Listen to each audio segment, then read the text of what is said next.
جہاں تک پیغمبر خدا صلی اللہ علیہ وسلم پر اور مسلمانوں پر اور پھر مسلمانوں کے مشکل اوقات میں یا دیگر ضروریات میں مال خرچ کرنے کا تعلق ہے، اس میں پوری صحابیت کے اندر سے اب حضرت عثمان سے بڑھ کر کوئی انسان بھی نہیں ہے۔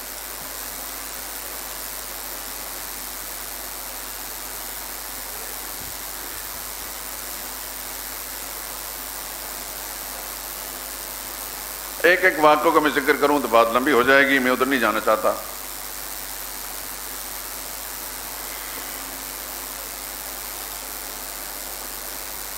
رسول اللہ صلی اللہ علیہ وسلم کی پھوپھی زاد، آپ کی پھوپھی کا نام تھا ام الحکیم البیضاء، ان کی صاحبزادی تھیں اروا۔ اروا کے صاحبزادے تھے سیدنا عثمان۔ اس پہلو سے یہ پھوپھی زاد بہن کے بیٹے تھے یا رسول اللہ صلی اللہ علیہ وسلم کے بھانجے لگے۔ سیدنا علی کے بھی اس پہلو سے پھوپھی زاد بہن کے بیٹے تھے، بھانجے لگے۔ حضرت عثمان رضی اللہ تعالیٰ عنہ حضور کو بھی اور حضرت علی دونوں کو ماموں کہا کرتے تھے۔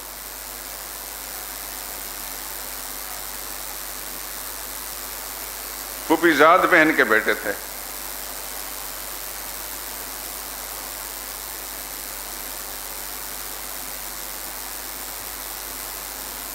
یہ تو آپ کے علم میں ہے کہ مسلمانوں کا جو دور عروج تھا اس کو دیکھ کر دنیا میں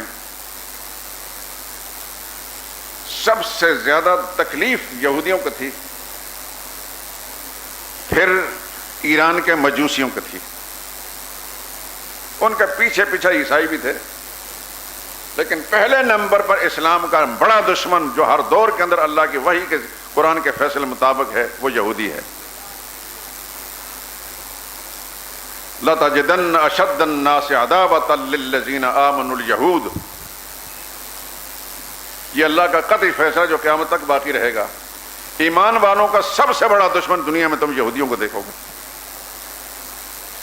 مولانا ابوالکلام آزاد کی ایک بات ہم تک پہنچی ہے، فرمایا کرتے تھے کہ اگر سمندر کے اندر دو مچھلیاں بھی لڑ رہی ہوں تو ہم یہ سمجھیں گے کہ وہاں بھی یہودی سازش کام کر رہی ہے۔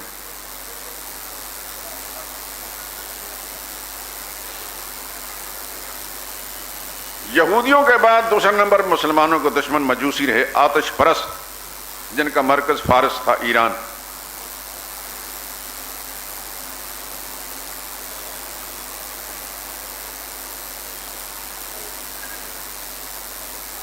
حضور صلی اللہ علیہ وسلم کے زمانے میں ان کی سازش کامیاب نہیں ہوئی۔ نبوت کا مبارک دور تھا، صدیق اکبر رضی اللہ تعالیٰ عنہ کے زمانے میں سازش تو بڑی کی۔ ان کی سازش کے نتیجے میں زکوٰۃ کا انکار کیا گیا، لیکن اللہ نے صدیق اکبر کو جو شرف عطا فرمایا تھا نبی کی معیت کے سبب سے، 2.25 سال ہی ان کا خلافت کا زمانہ ہے، انہوں نے اس بغاوت پر قابو پا لیا۔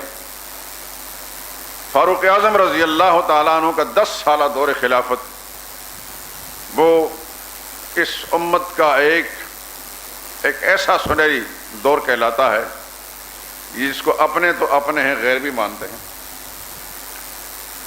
اغیار بھی یہ کہتے ہیں کہ اگر دوسرا عمر مسلمانوں میں پیدا ہو جاتا، نام کا نہیں، اس کام کا، تو شاید دنیا سے کفر کا خاتمہ ہو جاتا۔ آپ سوچتے ہوں گے کہ بڑا جاہ و جلال تھا حضرت عمر کا، بڑی فوج اور پہرے دار اور نوکر چاکر اور پولیس آ کے پیچھے اس کے، جس طرح ہمارے حکمرانوں کے آگے پیچھے قوم بے یار و مددگار ہے اور ساری پولیس ان کے تحفظ میں لگی ہے۔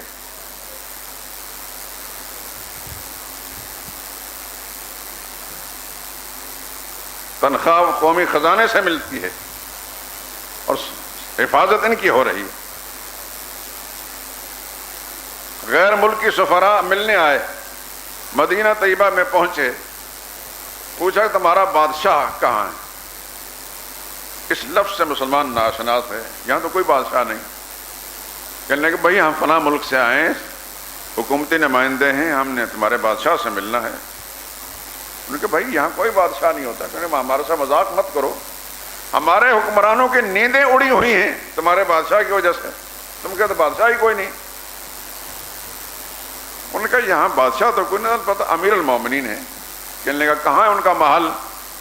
سمجھا کہ بڑا شان و شوکت، بڑا رکاوٹیں کھڑی کی ہوں گی کئی فرلانگ دور تک۔ جن لوگوں پر موت کا ایسا خوف سوار ہو وہ کسی قوم کی کیا حفاظت کریں گے؟ ان کا امیر المومنین ہے۔ کہنے کہاں ہے ان کا محل؟ کہنے کا محل کہاں ہے؟ بیت المال کے اونٹ چرا رہے ہوں گے۔ انہوں نے کہا کیسی بات کر رہے تم؟ کہنے لگے ہم جھوٹ نہیں بولتے، ہم غلط بیانی نہیں کرتے، جاؤ فلاں جگہ کے اندر، فلاں وادی کے اندر کہیں کسی درخت کے نیچے لیٹے ہوں گے۔ وہ گئے، دیکھا حضرت عمر رضی اللہ تعالیٰ درخت کے نیچے لیٹے تھے اور اونگ آئی ہوئی تھی، کچے فرش پر لیٹے ہیں۔ وہ جو ساری دنیا کے سلاطین حکمران جیسے لرزہ بر اندام ہیں، تو وہ آدمی کچھ بڑے دانشمند تھے، فراست والے تھے۔ انہوں نے دیکھ کر کہا عدلت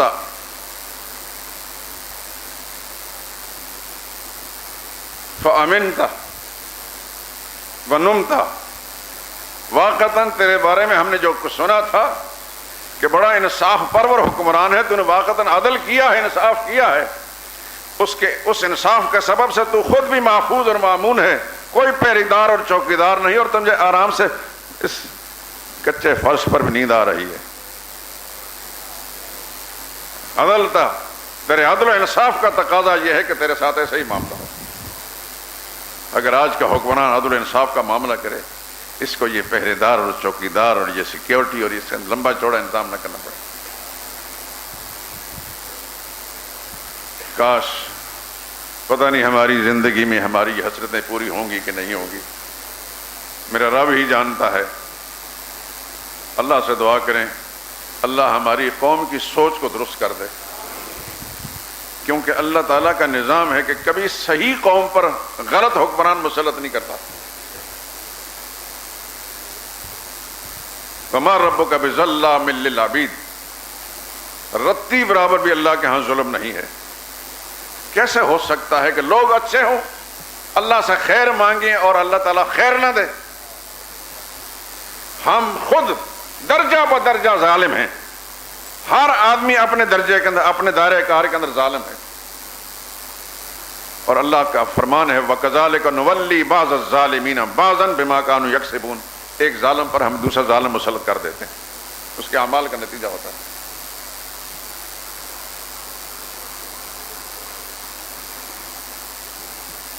تو فاروق اعظم رضی اللہ تعالیٰ عنہ کا سارا دور بڑا امن سے گزرا، لیکن بالآخر مجوسی سازش، یہودی اور مجوسی سازش کے ملی بغض سے ایک آدمی جو مسلمان کے روپ میں آیا مدینہ طیبہ میں، جعلی اسلام کا کلمہ پڑھایا گیا اس کو، مجوسی تھا ابو لولو، وہ چادر کے نیچے خنجر لے کر آیا کہ دنیا کفر دیکھ رہی تھی یہ شخص اگر دنیا میں زندہ ہے تو مسلمانوں کو عروج ہی ملتا رہے گا۔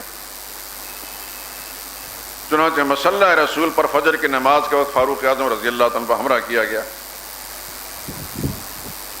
اور زخموں کی حالت کے اندر ان کو باہر لایا گیا۔ بالآخر 2-3 روز کے بعد وہ اپنے مالک حقیقی سے جا ملے۔ یکم محرم الحرام سیدنا فاروق اعظم رضی اللہ تعالیٰ کو یوم شہادت ہے۔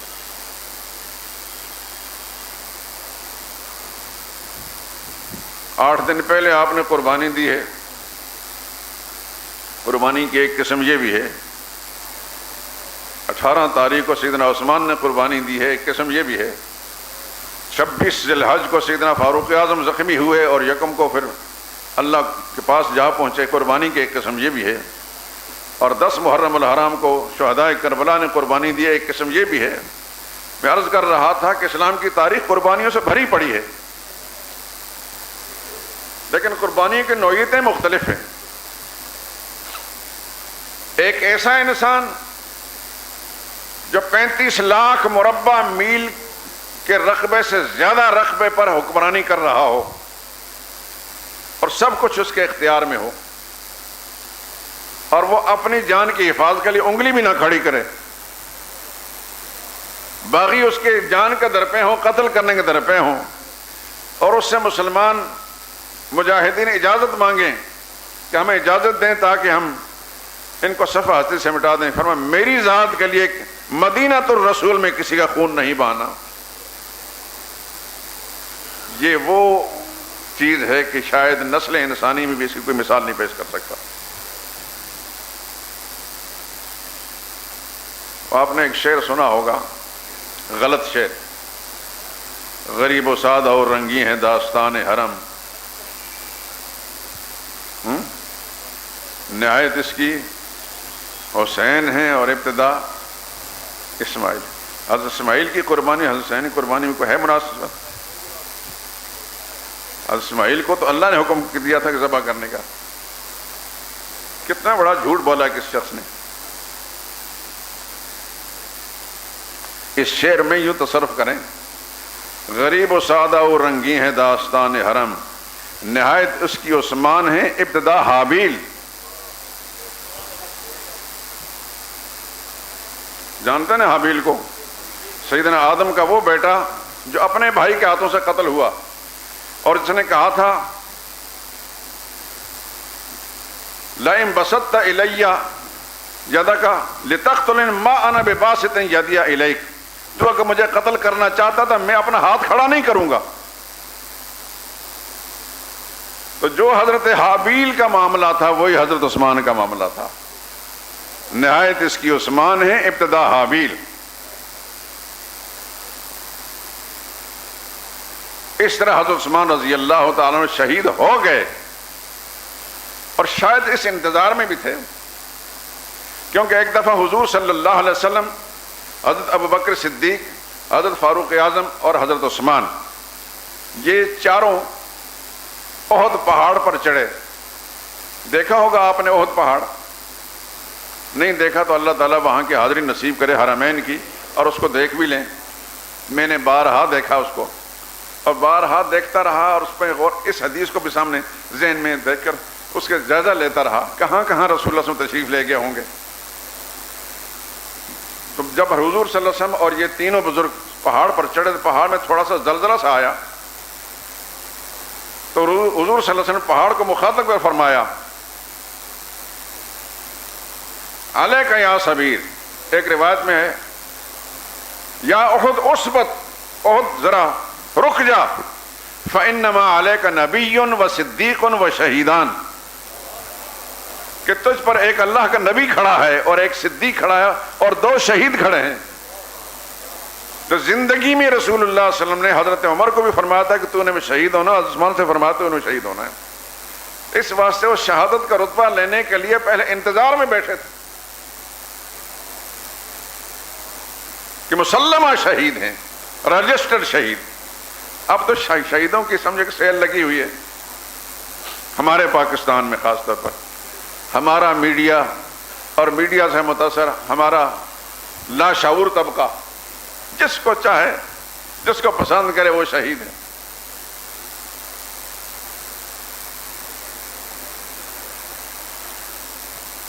آپ کے شیخ الاسلام صاحب نے کچھ عرصہ پہلے اسلام آباد کے اندر جب ایک مظاہرہ کیا تھا، اس میں یہ کہا تھا کہ جو ہمارے اس دھرنے کو چھوڑ کر جو جائے اس کو شہید کر دو.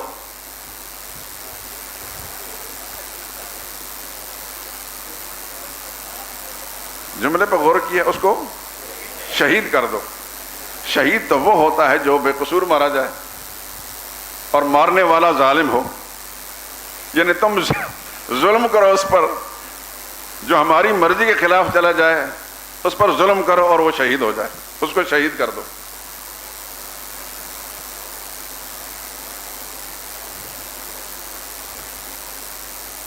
ہماری پسند کا کوئی آدمی ہے، مارا جائے، کیسا بھی مارا جائے، وہ شہید ہے.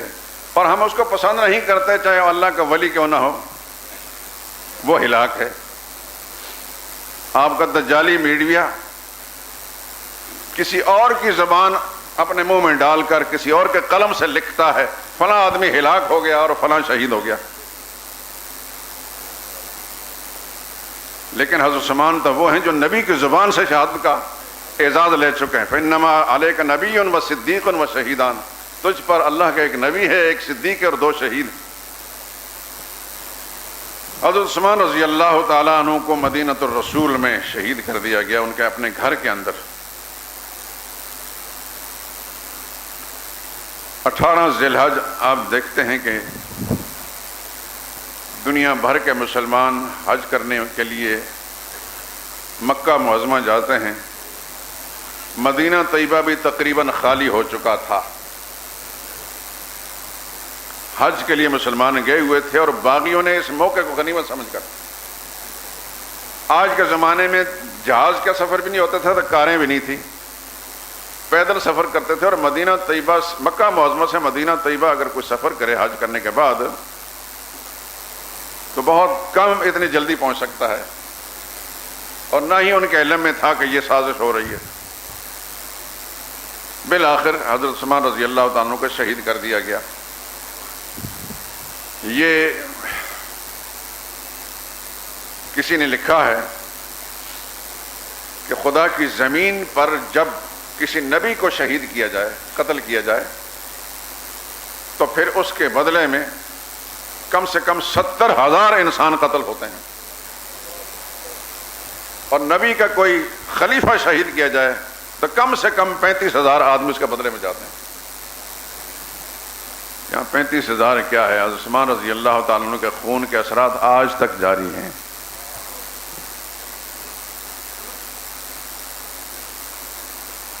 آج تک پوری تاریخ تو میں تذکرہ نہیں کر سکوں گا کہ کہاں کہاں ان کے خون کے اثرات ساتھ ساتھ چلتے رہے۔ آج بھی عثمان کے خون کے اثرات ہیں۔ سعودی عرب میں جو کچھ ہوا ہے یا کچھ ہو رہا ہے، جو کچھ یمن میں ہو رہا ہے، یہ سب حضرت عثمان کا خون جو ہے اس کے اثرات چل رہے ہیں۔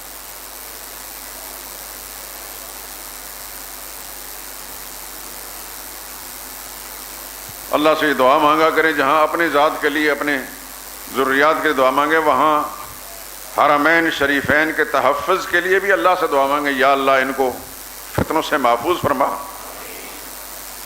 اور وہاں کی جو حکومت ہے خدام الحرمین، اللہ ان کو استحکام نصیب فرمائے۔ موجودہ حکمران ہم قریب نہیں گئے اس کے، لیکن آپ کو جس طرح معلوم ہوا، مجھے معلوم ہوا، ایسا مسلمان حکمران ہے۔ آپ نے تو اس کی تلاوت بھی سنی ہوگی، سوشل میڈیا پہ تلاوت نہیں سنی؟ ہمارا پاکستان کا مولوی اتنی خوبصورت قرآن کریم قرات نہیں کرتا جتنا شاہ سلمان قرات کرتے ہیں۔ اپنے کابینہ کو نماز پڑھا رہے ہیں ایک جگہ، تو کسی نے وہ آواز ریکارڈ کر لی۔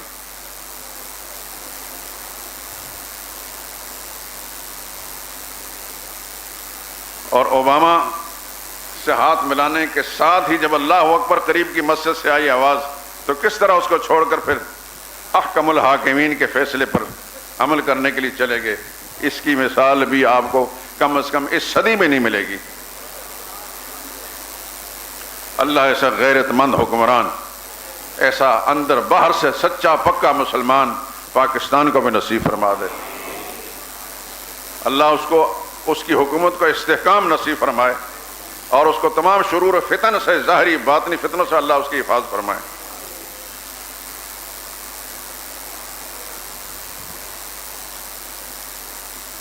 میں نے قرآن کریم کی جو آیات پڑھی تھیں تمہیدی گفتگو کے اندر ہی کافی لمبا ہو گیا۔ سیدنا عثمان رضی اللہ تعالیٰ عنہ ایک موقع پر رسول اللہ صلی اللہ علیہ وسلم کے سفیر بن کر مشرکین مکہ کے پاس گئے۔ سن 6 ہجری کو رسول اللہ صلی اللہ علیہ وسلم 14 یا 1500 صحابہ سمیت عمرہ کرنے کے لیے مدینہ طیبہ سے مکہ معظمہ کے لیے روانہ ہوئے، اور حدیبیہ کے مقام پر پہنچے، مکہ معظمہ سے 6 میل پیچھے۔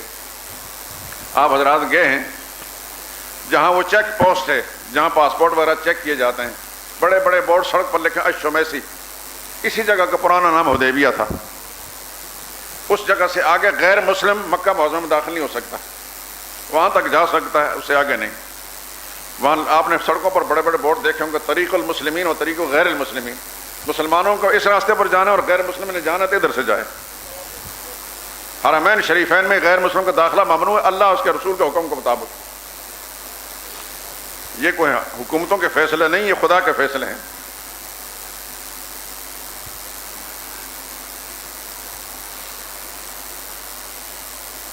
حضور صلی اللہ علیہ وسلم نے جب ان کو روک دیا گیا حدیبیہ کے مقام پر مشرکین نے کہ آپ نہیں داخل ہو سکتے، 1500 صحابہ بھی ساتھ ہیں، تو صحابہ کا مشورہ ہوا کہ کس کو بھیجا جائے سفیر بنا کر. تو سب نے سوچا کہ ایک شخصیت ایسی ہے کہ مسلمانوں کے ہاں ہی محترم نہیں، ان کا حیات مشرکین بھی کرتے ہیں، اور وہ تھے حضرت عثمان رضی اللہ تعالیٰ عنہ. اس کی وجہ کیا ہے کہ اس شخص کے احسانات اتنے تھے لوگوں پر، زمانہ کفر کے اندر بھی ان احسانات کو مشرکین بھی مانتے تھے، اور زمانہ اسلام کے اندر بھی. اللہ نے بہت مال و دولت ان کو عطا فرمائی، وہ سب کے سب خدا کے مخلوق پر خرچ کی. دنیا کی کوئی تاریخ نہیں بتا سکتے کہ عثمان کی شہادت کے بعد اتنے مربع ان کو چھوڑے گئے، اتنے بینک بیلنس چھوڑا گیا، اتنا مال انہوں نے چھوڑا، اتنا اسباب اور سونا چاندی چھوڑا، سب کچھ خدا کی راہ میں قربان کر دیا. جب مشرکین کے پاس مکہ معظمہ پہنچے اور رسول اللہ صلی اللہ علیہ وسلم کا پیغام پہنچایا کہ ہم عمرہ کرنے آئے ہیں، لڑنے نہیں آئے، ہمارا راستہ مت روکو. انہوں نے کہا کہ نہیں، اس طرح نہیں کر سکتے. حضرت عثمان سے کہا کہ آپ کو اجازت دیتے ہیں، آپ طواف کر لیں، آپ عمرہ کر لیں. احرام کی حالت میں تھے. حضرت عثمان رضی اللہ تعالیٰ عنہ، بعض صحابہ کرام نے ادھر حضور کی مجلس میں بیٹھے ہوئے آپس میں گفتگو کر رہے ہیں، بڑا خوش نصیب ہوگا عثمان، جا کر طواف کر لیا ہوگا، بیت اللہ کے میں نمازیں پڑھی ہوں گی، یہ کیا ہوگا، وہ کیا ہوگا. تو حضور صلی اللہ علیہ وسلم نے سنا تو فرمایا کہ نہیں، مجھے عثمان سے یہ امید نہیں کہ میرے بغیر وہ طواف کرے گا. کیسا اعتماد ہے. ادھر مشرکین حضرت عثمان سے کہا کہ آپ کو اجازت ہے، کہ جس ذات نے ہمیں بیت اللہ کا راستہ دکھایا ہے اس کے بغیر میں بیت اللہ کا طواف نہیں کروں گا. ان کا وہ خلوص، ان کی وفاداری، ادھر رسول اللہ صلی اللہ علیہ وسلم کا اعتماد. چنانچہ ان مشرکین ان کو روک لیا. ادھر خبر مشہور ہو گیا عثمان کو شہید کر دیا گیا. 6 میل کے فاصلے پر خبر مشہور ہو گئی کہ عثمان کو 2-3 دن جب واپس نہیں آئے تو مشہور ہو گیا کہ عثمان شہید ہو گئے. اس خبر کو سن کر رسول اللہ صلی اللہ علیہ وسلم کو سخت پریشانی ہوئی کہ میں نے امن کا پیغام بھیجا تھا، میرے سفیر کو، میرے داماد کو انہوں نے قتل کر دیا. حالانکہ حضرت عثمان کو قتل نہیں کیا گیا تھا. اس بات کو غور سے سننا.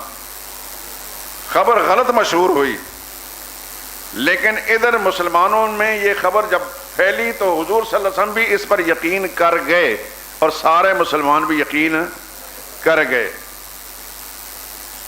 حضور صلی اللہ علیہ وسلم اسی حدیبیہ کے مقام پر ایک کیکر کا درخت تھا جو اب موجود نہیں ہے، اس کے نیچے جا کر رسول اللہ صلی اللہ علیہ وسلم نے کھڑے ہو کر صحابہ کرام کو اکٹھا کیا. الیہ عباد اللہ، خدا کے بندو میرے پاس جمع ہو جاؤ. سب اکٹھے ہو گئے. حضور نے فرمایا کہ میں نے سنا ہے کہ میرے عثمان کو شہید کر دیا، تم نے سنا؟ انہوں نے کہا یا رسول اللہ ہم نے سنا ہے. حضور صلی اللہ علیہ وسلم فرمایا اس وقت اللہ کی قسم کھا کر فرمایا خدا کی قسم یہاں سے اب واپس نہیں جاؤں گا میں جب تک عثمان کا بدلہ نہ لے لوں. میں ہتھیار ساتھ لے کر نہیں آئے، لڑنے کی تیاری نہیں ہے، لیکن پیغمبر فیصلہ کر چکے ہیں. تم بتاؤ تم میں سے کون شخص ہے میرا ساتھ دے گا عثمان کا قصاص لینے کے لیے؟ اس میں تم سب کی جان جا سکتی ہے. کون ہے عثمان کے لیے اپنی قربانی پیش کرنے والے؟ سب نے ہاتھ کھڑے کر دیا، رسول اللہ ہم سب عثمان کے لیے قربانی دینے کے لیے تیار ہیں. یہ سب جتنی باتیں میں کہہ رہا ہوں سب تاریخ کتابوں میں، کتاب ساتھ نہیں لایا، اس وقت سے باتیں پڑھ پڑھ کے نہیں سنا سکتا. سنی سنائی بات نہیں، اپنی آنکھوں سے دیکھ کر رہا ہوں. اللہ اکبر. حضور صلی اللہ علیہ وسلم نے فرمایا کہ تم میں سے کون شخص میرے ہاتھ پر مرنے کی بیعت کرتا ہے؟ اس کو بیعت علی الموت کہتے ہیں تاریخ کی زبان میں. ایک بیعت ایمان کی ہوتی تھی، بیعت للاصلاح ہوتی تھی، ایک بیعت علی الموت ہے۔ اس موقع پر یہ صحابہ نے جو بیعت کی تھی بیعت علی الموت، کہ ہم سب مرنے کے لیے تیار ہیں۔ حضور صلی اللہ علیہ وسلم کے ہاتھ پر سب نے بیعت کر لی موت کے لیے۔ گویا رسول اللہ صلی اللہ علیہ وسلم حضرت عثمان کو کی خاطر 1,500 صحابہ کرام کو قربان کرنے کے لیے تیار ہو گئے۔ اس سے اندازہ کریں کہ اللہ کے نبی کی نظر میں عثمان کا کیا مقام تھا۔ آج اگر کسی بدبخت کو وہ مقام نظر نہیں آتا، وہ ازلی نسلی بدبخت شقی، اس کو آنکھیں اگر ہیں بند تو پھر دن بھی رات ہے، اس میں بھلا قصور کیا ہے آفتاب کا۔ جب بیعت ہو گئی پھر رسول اللہ نے اپنا دایاں ہاتھ کھڑا کیا، دیکھتے ہو یہ کیا ہے؟ فرمایا اللہ کے نبی کا ہاتھ ہے۔ فرمایا اب گواہ رہو میں اس کو عثمان کا ہاتھ قرار دے رہا ہوں، اور فرمایا عثمان کا ہاتھ قرار دے کر اپنے دوسرے ہاتھ میں دے کر فرمایا میں عثمان کی طرف سے بھی بیعت کر رہا ہوں۔ کیوں؟ رسول اللہ صلی اللہ علیہ وسلم کو وحی کے ذریعے معلوم ہوا کہ یہ بیعت وہ بیعت ہے، اس بیعت پر اللہ کی طرف سے رضا کے پروانے اترنے والے ہیں۔ چنانچہ یہ آیت نازل لقد رضی اللہ عن المؤمنین اذ یبایعونک تحت شجرہ، اللہ نے اپنی عظمت کی قسم کھا کر فرمایا مجھے اپنے کبریائی کی قسم ہے اللہ راضی ہوگا ان سب ایمان والوں سے۔ اللہ نے ان کے ایمان پر مہر لگا دی، ان ایمان والوں سے اللہ راضی ہو گیا۔ وہ جو آپ کے ہاتھ پر درخت کے نیچے بیعت کر رہے تھے، یہ بیعت رضوان کہلاتی ہے۔ اس درخت کا ذکر بھی قرآن کریم میں قیامت تک باقی رہے گا۔ پھر اس بیعت پر اللہ کے فیصلے کیا ہے؟ ان الذین یبایعونک انما یبایعون اللہ، میرے نبی جو لوگ آپ کے ہاتھ پر بیعت کر رہے ہیں وہ در حقیقت اللہ کے ساتھ بیعت کر رہے ہیں۔ ید اللہ فوق ایدیہم، ظاہر میں پیغمبر کا ہاتھ ان کے ہاتھوں پر ہے لیکن حقیقت میں اللہ کا ہاتھ ان کے اوپر ہے۔ اب اس بیعت کو جو قائم رکھے گا، جو توڑے گا فإنما ينكث على نفسه، تو وہ اپنا ہی بیڑا غرق کرے گا۔ ومن اوفى بما عاهد عليه اللہ، اور جس پر قائم رہے گا، یعنی عثمان کے خون کا قصاص لینے کے نظریے پر قائم رہے گا، فسيؤتيه اجرا عظیما، اللہ اس کو اجر عظیم عطا فرمائیں گے۔ یہاں ایک نقطہ کی بات کہہ کر ختم کرتا ہوں۔ سن 6 ہجری کے اینڈ پر، اختتام پر، حضرت عثمان رضی اللہ تعالیٰ عنہ کے لیے بیعت لی گئی حدیبیہ کا مقام پر۔ اللہ کی یہ آیتیں نازل ہوئیں جو آج بھی قرآن میں موجود ہیں اور انشاءاللہ قیامت تک رہیں گی۔ اسی بیعت کو بیعت رضوان کہا جاتا ہے۔ اسی بیعت پر اللہ نے فرمایا کہ اللہ کا ہاتھ ان کے ہاتھ پر ہے۔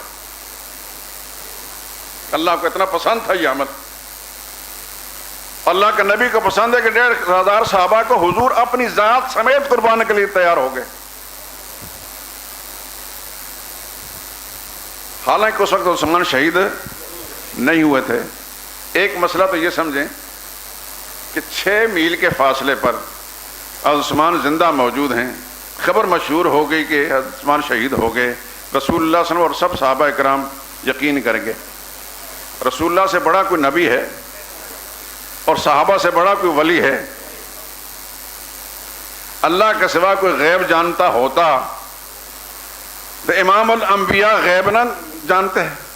امام الانبیاء سے یہ بات مخفی رہتی۔ صدیق اکبر سے اور فاروق اعظم سے اور حضرت علی مرتضیٰ اور دیگر اجلہ صحابہ اکرام سارے کے سارے اولیاء اللہ کا سردار ہیں، ان سے مخفی رہتا۔ معلوم ہوتا ہے کہ غیب کا علم اللہ کے سوا کسی اور کو نہیں۔ ایک مسئلہ یہ۔ دوسری بات، ٹھیک 35 ہجری میں جب عثمان حقیقتاً شہید کر دیے گئے، تقریباً 29 سال بنتے ہیں اس واقعے کے بعد۔ 28 یا 29 برس کے بعد حقیقتاً جب عثمان شہید ہو گئے، ان کے خون کا قصاص کا مطالبہ کرنا کیوں جرم ہو گیا؟ جس عثمان کے خون کا قصاص لینے کے لیے خود نبی تیار ہو گئے، 1,500 صحابہ کو قربان کرنے کے تیار ہو گئے، اللہ کی طرف سے رضا کے پروانے مل گئے، آج حقیقتاً شہید ہو گئے، اب ان کے قصاص کا مطالبہ کرنا صحیح ہے یا غلط؟ تو حضرت عائشہ صدیقہ رضی اللہ تعالیٰ عنہ کا مطالبہ صحیح تھا یا غلط تھا؟ سیدنا معاویہ رضی اللہ تعالیٰ عنہ کا مطالبہ صحیح تھا یا غلط تھا؟ بس اس بات پر میں ختم کرتا ہوں، اس کو سوچئے اور آئندہ اس کا جواب تلاش کیجئے۔ میں آپ سے پوچھوں گا سبحانک اللہم و بحمدک اشہد ان لا الہ الا انت۔ ایک کتابچہ ہے غیر اللہ کے نام نظر و نیاز کا شرعی حکم، حکیم نور احمد یزدانی، یہ حافظ آباد میں ایک بزرگ عالم گزرے ہیں، بہت عرصہ پہلے یہ کتابچہ لکھا تھا، بڑے عرصے کے بعد یہ دوبارہ شائع ہوا ہے، باہر سے لے لینا۔